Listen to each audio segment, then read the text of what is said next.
As an entrepreneur that is growing and scaling your business, having a digital infrastructure, digital transformation can be the biggest lever for growth.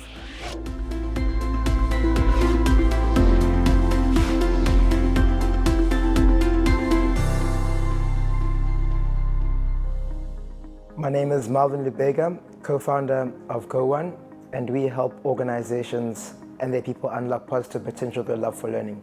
We're a B2B SaaS software solution. In our journey at GoOne, we've been fortunate to have partners come alongside of us, and we've raised $400 million over the last few years to fuel our growth. It's very easy, because you're a technology company, to think that you are digitally transformed. When you think of digital transformation, it's not necessarily a function of using technology or bringing digital tools into your organization. It's about how does introducing technology and digital transform the way you do things in a business. And as an entrepreneur that is growing and scaling your business, having a digital infrastructure, digital transformation can be the biggest lever for growth. Because often you can't expect yourself to grow exponentially if your processes and tools aren't growing exponentially as well in how you think about your business. And so this is the importance of digital transformation.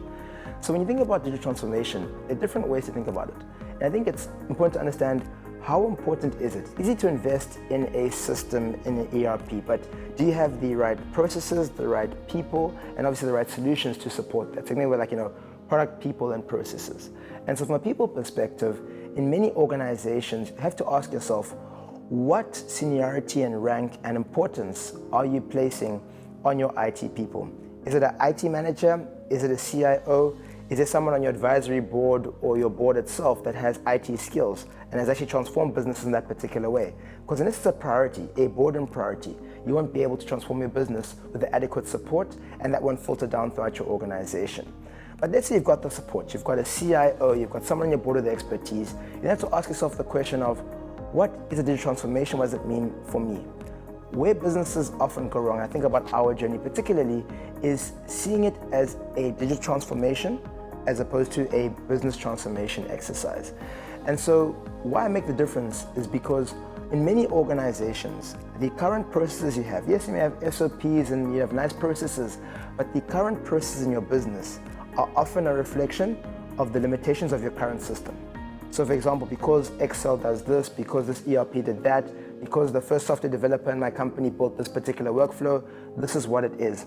And so, Satya Nadella has said something which is so important, that design thinking is empathy. And empathy is about understanding the user's perspective. And so often you think about a business process or flow, it's about thinking through what does the ideal user experience look like in absence of a solution, and let the solution then support that.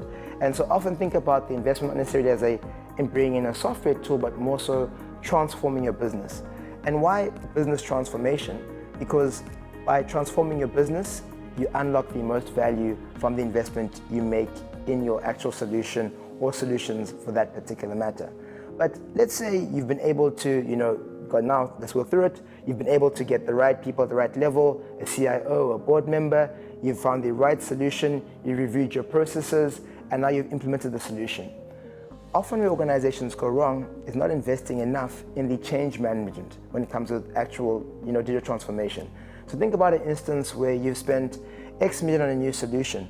I often say the amount of money you spend on the solution purchasing is the same amount of money you should spend on transforming your organization change-wise in terms of that. And what does that actually mean? So it says, what does your change management plan look like? So you've got a new solution in, how you're upskilling people, training people, how you're monitoring the actual goal set out from the actual solution going through. I think on the other side, it's also important then to consider that human psyche is important. It's about changing organizations, it's about changing people. And so what you'll typically find in any organization is someone has made their career having certain pockets of knowledge or information, IP in their head. And so they may feel threatened by technology coming into the flow of the actual, let's say, business transformation process that's taking place. And so they may be stuck in their ways. But it's important to reassure anyone in your organization that there are no experts of the future. No one has a crystal ball. My mother was an astrologist for many years. No one can tell the future. And so from that perspective, every single person in the organization has the ability to co-create what the transformed organization looks like. And so by bringing them on that journey, from the needs requirements, through the actual implementation, through the change management, and making sure that they're aware that they are valued and have a role to play in the future organization. Because ultimately, Digital is meant to enable your organization to go beyond, to scale beyond, and to ensure you future-proof what you do as an organization. So when you think of digital transformation, just to follow those steps again, is one, make sure it's at the right level, right priority, both in terms of people and boardroom level. Two, it's thinking through that it's not only a digital transformation, but also a business transformation. So don't be afraid to be bold and rethink your actual core processes. But finally, don't underinvest on change management and supporting your people through that change, because they will help you unlock that potential of your investment.